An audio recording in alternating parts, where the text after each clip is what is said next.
Have you ever witnessed a love story so intense it ignited twice before collapsing again?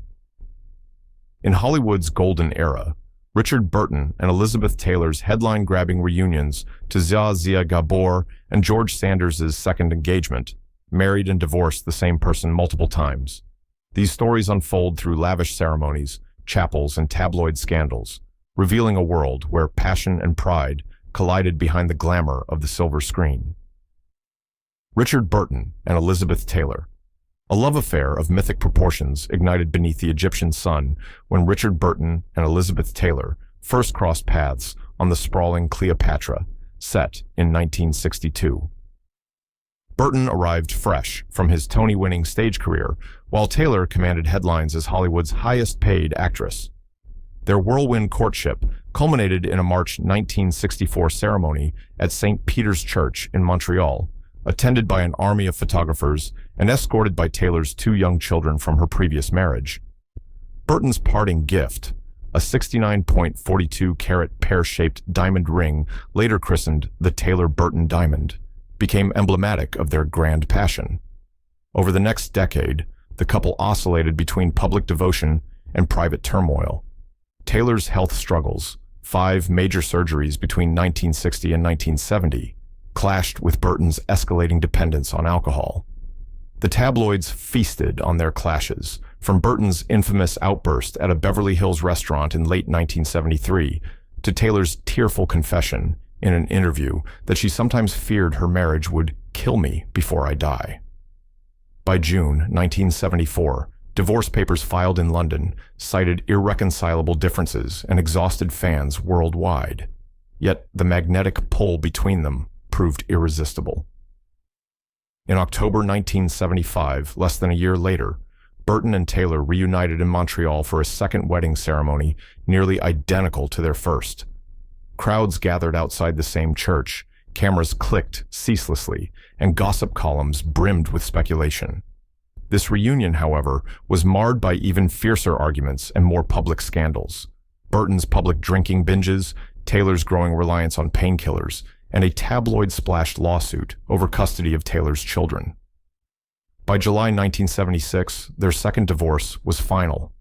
In a letter made public, Taylor lamented that the marriage had taken more than it gave.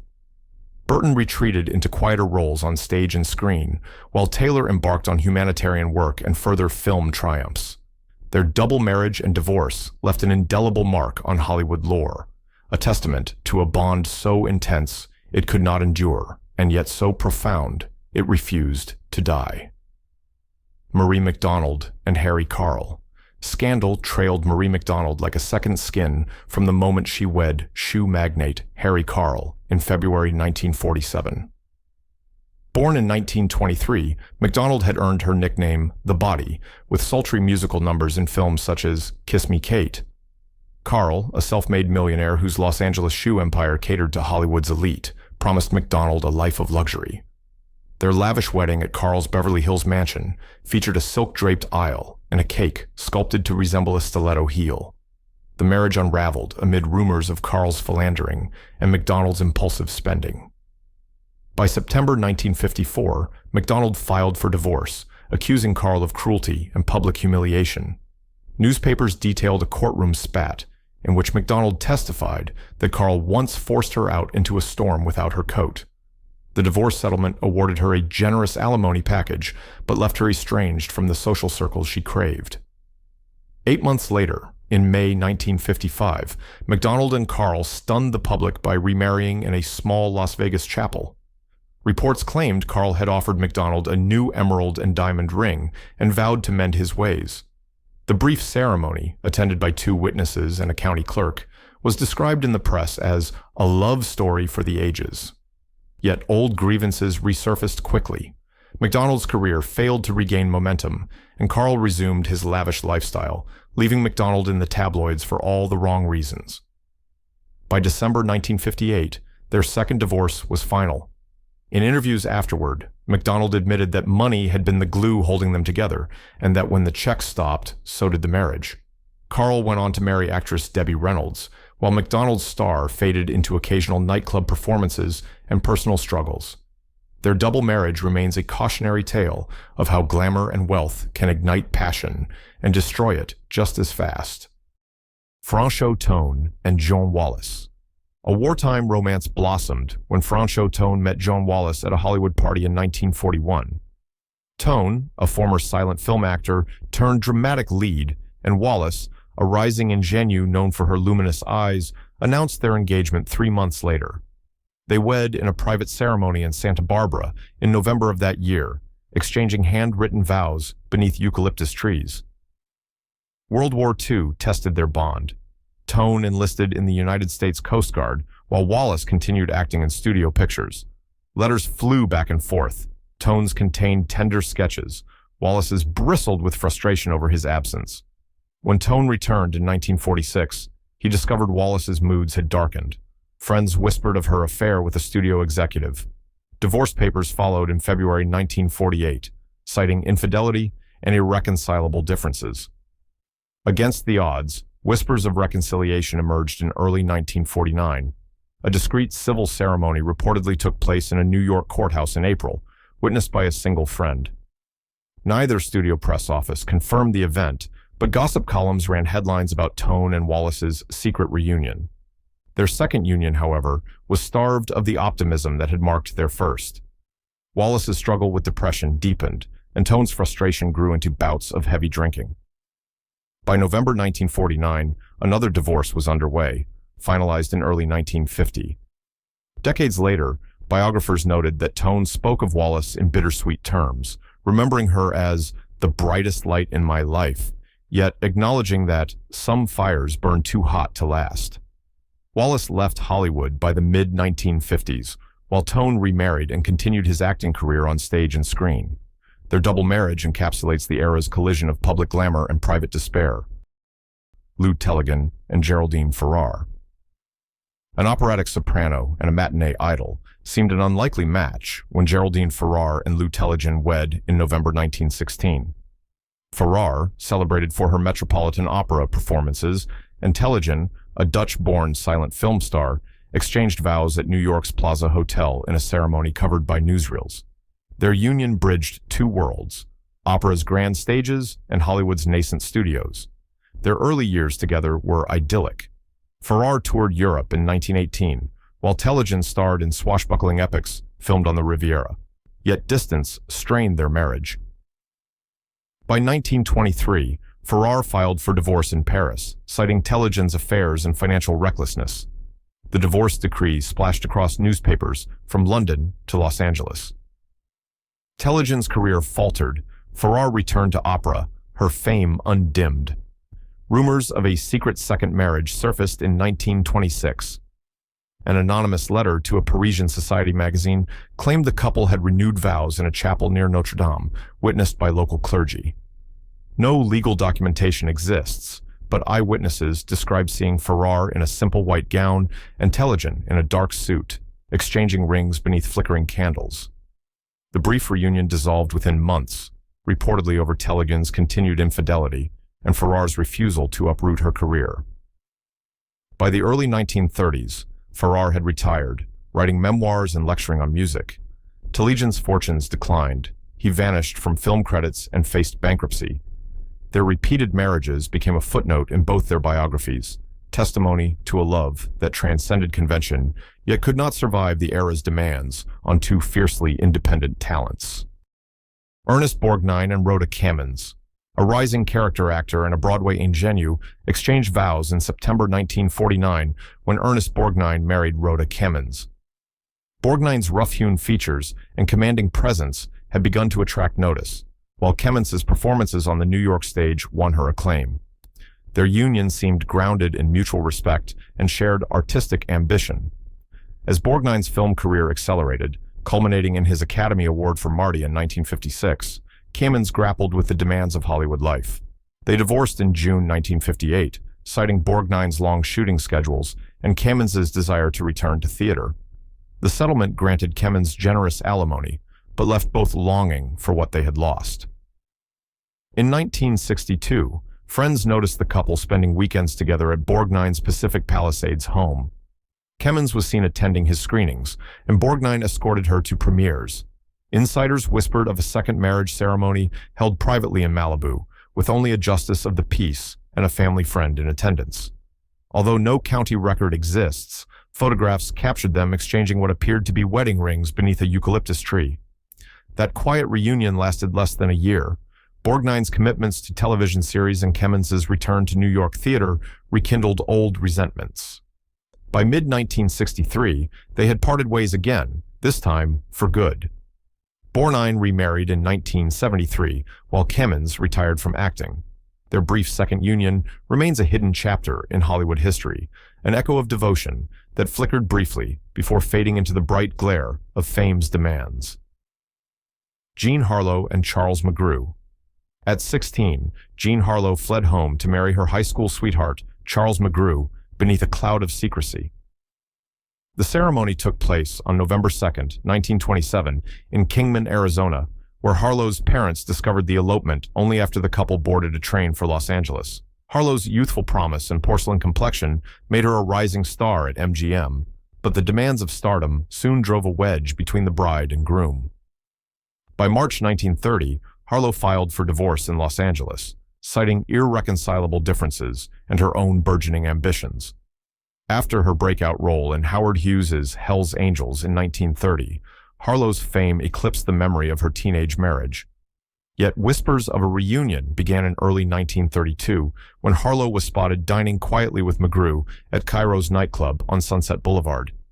Gossip columns claimed they shared long, intense conversations and that Mcgru had moved back to Los Angeles to support her career. No official paperwork marked a second marriage, but studio insiders noted Harlo wearing a slim gold band on her left hand during publicity shoots in mid-1932. The reconciliation proved fleeting. By December of that year, Harlo's schedule, marked by marathon shooting days and late-night premieres, left little room for domestic life. Mcgru, frustrated by her absence and by persistent tabloid attention, withdrew from Hollywood social circles. In January 1933, newspapers ran terse statements announcing their separation. Harlo never spoke publicly of the second union, focusing instead on roles in Red-Headed Woman and Dinner at 8. Mcgru returned to his hometown, leaving behind the young actress he once sheltered. Their story became emblematic of Hollywood's mercurial romances, a teenage dream undone by the glare of fame and the demands of an industry that prized glamour over stability. Harlo moved on to marriages with Paul Byrne and Harold Rawson, while Mcgru lived quietly out of the spotlight. The brief flicker of their second union remains a footnote in the legend of the original blonde bombshell, a reminder that even true love can be eclipsed by the pursuit of stardom. Ben Lyon and Baby Daniels. Hollywood's golden duo reaffirmed their vows across an ocean of uncertainty when Baby Daniels and Ben Lyon held a second ceremony in wartime London. The original wedding took place on August 27, 1930, at a private estate in Burbank, California. Daniels, a former child star of the silent era, and Lyon, fresh from his success in Rio Rita, pledged lifelong devotion before friends and studio executives. Their marriage weathered the transition to sound films, with Daniels starring in over 50 pictures and Lyon securing a contract at 20th Century Fox. As World War II raged in Europe, Daniels and Lyon relocated to England in 1941, where they hosted a popular BBC radio program for troops. The couple's dedication to morale-boosting broadcasts earned them praise in the Times and cemented their status as Hollywood's emissaries abroad. On June 15, 1943, beneath the vaulted ceiling of St. Martin in the Fields in London, they renewed their vows in a public ceremony attended by war heroes and local dignitaries. Newspapers reported that Lyon, dressed in his RAF uniform, presented Daniels with a platinum ring inscribed with "Strength in Love," a tribute to their shared sacrifices. The London ceremony symbolized more than marital devotion. It embodied hope amid hardship. Yet, when the war ended in 1945, the couple returned to California and resumed their careers stateside. Daniels found success in radio and early television, while Lyon transitioned into talent management. Despite the challenges of reintegration, their second marriage endured. They remained legally wed until Lyon's death in 1979, making them one of Hollywood's longest-lasting partnerships. Their story illustrates a rare instance of renewed vows becoming a lasting foundation rather than a brief interlude. The London ceremony provided a poignant counterpoint to the fleeting unions common in Tinseltown, proving that commitment forged in adversity could withstand the return to everyday life. Joan Bennett and Walter Wanger. A jealous rage cast a long shadow over Joan Bennett's marriage to producer Walter Wanger when he confronted her agent in a moment that stunned Hollywood. Bennett and Wanger exchanged vows on March 31, 1940 in Beverly Hills, blending Bennett's luminous screen presence with Wanger's reputation for bold, independent productions. They built a life amid backlot glamour and private screenings, earning admiration for their collaborative spirit. On December 13, 1951, Wanger arrived at Bennett's agent Jennings Lang's home in Brentwood and fired a single shot, grazing Lang's chest. Newspapers nationwide splashed the headline, "Producers Bullet Rocks Tinseltown," and Wanger faced trial for assault with intent to commit murder. In court, Wanger testified that a jealous rage had overtaken him, declaring, "I could not stand the thought of her in another man's arms." Bennett stood by her husband, offering character testimony that contributed to his suspended sentence. Despite the public scandal, Bennett and Wanger separated briefly in early 1952. Tabloids speculated that the trial had irreparably fractured their trust. Yet by late 1953, friends noted the couple vacationing in Palm Springs, laughing together on sunlit patios. They never filed formal divorce papers. Instead, a quiet reconciliation unfolded away from flashing cameras. In a 1955 interview with Photoplay magazine, Bennett remarked, "Our love survived the darkness because we chose forgiveness." Their renewed union carried them through a dozen more years of marriage, during which Bennett starred in the hit television series Dark Shadows, and Wanger produced acclaimed films such as Invasion of the Body Snatchers. In October 1965, citing personal differences, they finally divorced. Their story remains a testament to Hollywood's capacity for redemption and the fragile line between scandal and solidarity. Lana Turner and Stephen Crane. A whirlwind romance ended as swiftly as it began for Lana Turner and Stephen Crane amid the neon glow of Hollywood's nightclubs. Turner, already a rising star at MGM after her discovery at 16, met Crane in the fall of 1942 at Kiro's. They married on December 10, 1942, in a ceremony at Gallagher's Steakhouse, exchanging vows beneath crystal chandeliers. Just weeks later, Crane's divorce from his previous wife was declared invalid, prompting an annulment on January 4, 1943. Newspapers chronicled the drama in breathless detail. "Actress's joy turns to shock," proclaimed the Los Angeles Examiner. Undeterred, Turner and Crane wed again on December 17, 1943, this time at Wilshire Boulevard Temple, after Crane secured a proper decree. Friends noted Turner's radiant smile as she walked down the aisle in a gown of ivory satin, her bouquet of gardenias symbolizing renewed hope. Their second union, however, faltered under the weight of Crane's war-related stress and Turner's grueling shooting schedule. By February 1944, Turner filed for divorce, citing irreconcilable differences and a desire to focus on her career.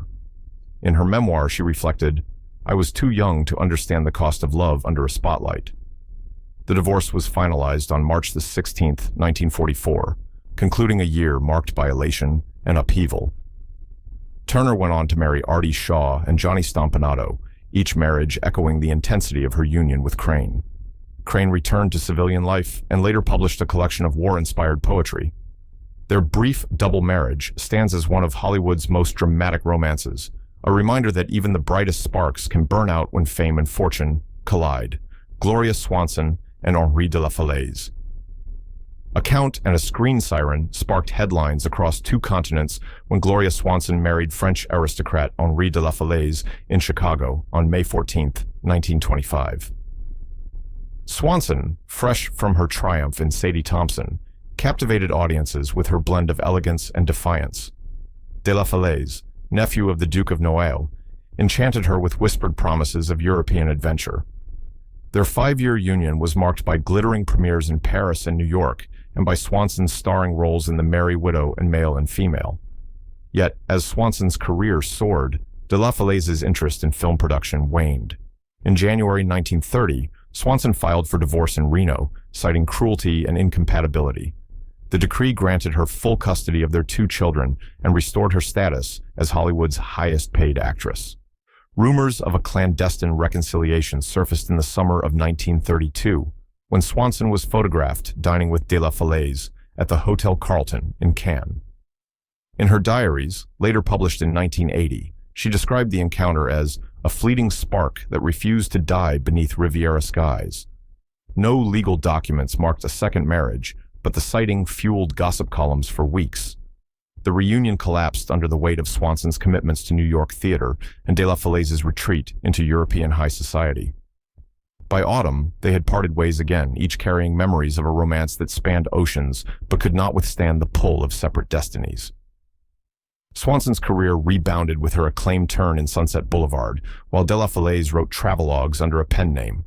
Their brief resurgence remains a testament to love's unpredictable currents. Polenegri and Prince Serge Mandivani. A magnetic attraction crossed continents when Polish screen legend Polenegri married exiled Georgian aristocrat Prince Serge Mandivani in Paris on September 15, 1927. Negri had captivated audiences in Germany's UFA studio with her haunting portrayal of tragic heroines and brought that allure to Hollywood in 1923. Mandivani arrived in Europe after his family fled the Bolshevik Revolution, bearing tales of lost palaces and royal intrigue. Their wedding at Saint-Eustache Church drew diplomats and film executives, and Negri's gown of Chantilly lace was said to have cost 25,000 francs. Their early years glittered with premieres on both sides of the Atlantic. Negri starred opposite Rudolph Valentino in Three Sinners and The Spanish Dancer, while Mandivani hosted salons in Nice, where artists and exiles mingled. Yet the prince's lavish spending outpaced his dwindling inheritance. By June 1931, French courts granted Negri a divorce on grounds of desertion and financial neglect.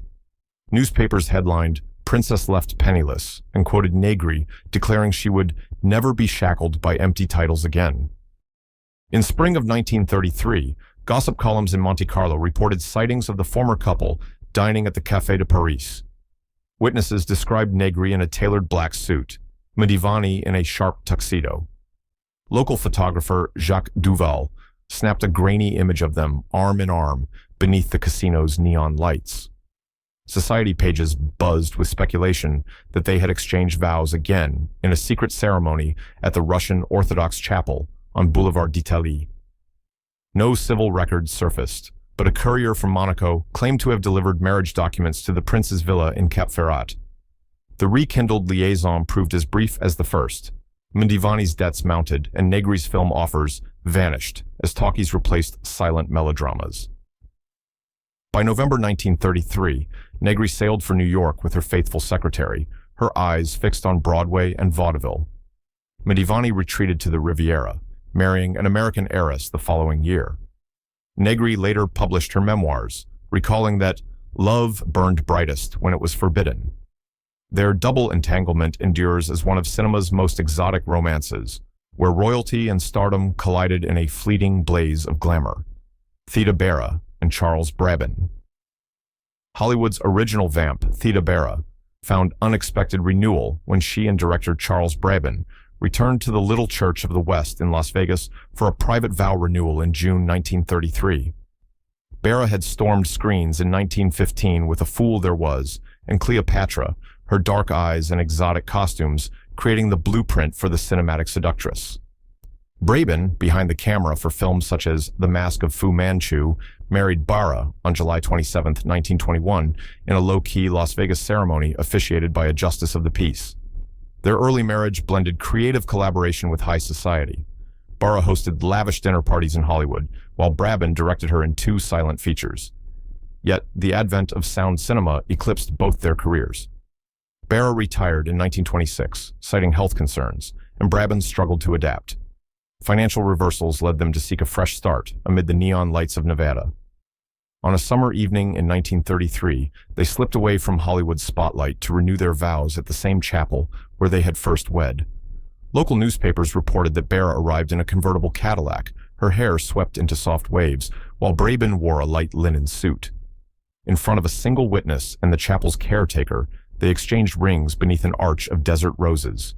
The ceremony cost just $25, a stark contrast to the opulence of Barah's film costumes. That quiet reaffirmation marked a turning point. Brabbin found steady work editing newsreels, and Barah devoted herself to charitable causes in Los Angeles. They settled into a modest bungalow on Franklin Avenue, hosting gatherings for war relief during the late 1930s. Though they never divorced, their renewed commitment served as a second marriage, an assertion of devotion beyond Hollywood's changing tides. When Brabbin died in 1957 and Barah in 1955, obituaries celebrated a union that had spanned the silent and sound eras. Their understated vow renewal remains a testament to a partnership rooted not in scandal, but in shared resilience and mutual respect. Wallace Beery and Rita Gilman. A rugged heartthrob and a Broadway ingenue reunited briefly in a tale of second chances when Wallace Beery and Rita Gilman rekindled their relationship in early 1942. Beery, known for his gruff charm in films such as The Champ, married Gilman in October 1924 at the Hollywood Masonic Temple. Their union produced a daughter and a home overlooking the Hollywood Hills, where they entertained studio executives and stage stars. By 1939, Beery's grueling shooting schedule and Gilman's longing for the stage led to a public divorce. Newspapers quoted Gilman accusing Beery of neglect and constant absence, while Beery defended his need to provide for the family. The settlement granted Gilman custody and a trust fund, but both were left longing for what they had lost. In January 1942, gossip columns lit up with reports that Beery and Gilman had been seen dining together at Musso and Frank Grill. An anonymous insider told Photoplay magazine that Beery had invited Gilman to his ranch in Malibu, where they spent weekends horseback riding and revisiting old memories. Rumors swirled of a private vow renewal under an oak tree, witnessed only by a ranch hand and a traveling photographer who captured a photograph of Beery slipping a ring onto Gilman's finger. That second chapter proved fleeting. Beery's film roles in Boys Town and Viva Villa demanded long hours, and Gilman accepted a touring role in a Broadway revival. By December 1942, they parted ways again, their reunion dissolved by the demands of their careers. Beery went on to star in dozens more films before his death in 1949, while Gilman returned to New York and later taught acting. Their brief reconnection remains a hidden footnote in Hollywood history, a testament to the enduring spark between two talents, briefly reignited before once again fading beneath the bright glare of Tinseltown's ambitions. Clara Bow and Rex Bell. A twist of legal fate led Clara Bow and Rex Bell back to the altar in Reno on July 22, 1958. When they discovered that their original 1931 marriage license had never been properly recorded. Bow, Hollywood's first it girl, married Bell, a rising Western star, on September 17, 1931, in a private Hollywood Hills ceremony. The couple built a life that bridged glamour and frontier ruggedness as Bell transitioned from cowboy roles to politics.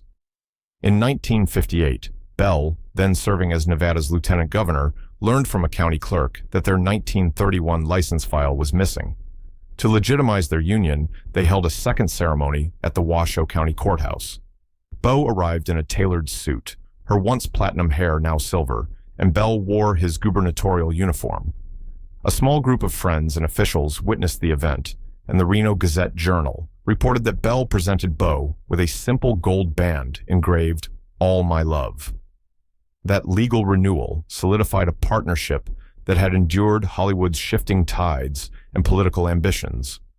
Bow, who had retired from film in 1933, devoted herself to philanthropy and supporting Bell's campaigns. They hosted fundraisers at their Carson City ranch and welcomed guests from both the entertainment and political spheres. Their second marriage ceremony became a symbol of enduring commitment rather than fleeting passion. When Bell died in 1962 and Bow in 1965, tributes praised a union that had weathered decades of change. Clara Bow and Rex Bell proved that love could be both glamorous and grounded, requiring occasional reaffirmation to withstand the tests of time and paperwork alike. Ziza Gabor and George Sanders. A glittering romance reignited and fizzled in the glamour of post-war Hollywood when Ziza Gabor and George Sanders briefly reunited in 1961. Gabor, Hungary's most glamorous export, married Sanders on May 2, 1949, at Los Angeles City Hall. Sanders, fresh from his Academy Award for All About Eve, brought urbane wit to Gabor's vivacious charm. Their marriage crumbled by July 18, 1954, amid reports of Sanders' infidelity and Gabor's extravagant spending. Society pages quoted Sanders lamenting the cost of glamour, while Gabor defended herself as a woman who loves the finer things. Yet in late 1961, columnist Hedda Hopper reported that the pair had been seen living together in a Bel Air villa. Hopper wrote that Gabor arrived in a mink coat and Sanders in a tailored suit, exchanging rings during an intimate dinner party attended by private friends. Photographs captured by paparazzi showed the couple strolling hand in hand through Sanders' rose garden, reigniting speculation of a second engagement. Gabor later recounted in her memoir that Sanders had told her, "Our story deserves another chapter." Yet the chapter closed almost as quickly as it opened. Sanders returned to London for a film role, and Gabor embarked on her next marriage just months later. Sanders went on to marry Gabor's sister Magda in 1970, creating one of Hollywood's most tangled love triangles. Gabor's subsequent 8 marriages only added to her reputation as a queen of reinvention. Their brief second liaison remains one of cinema's most talked-about reunions, where glamour, wit, and heartbreak intertwined in a dance as fleeting as it was unforgettable.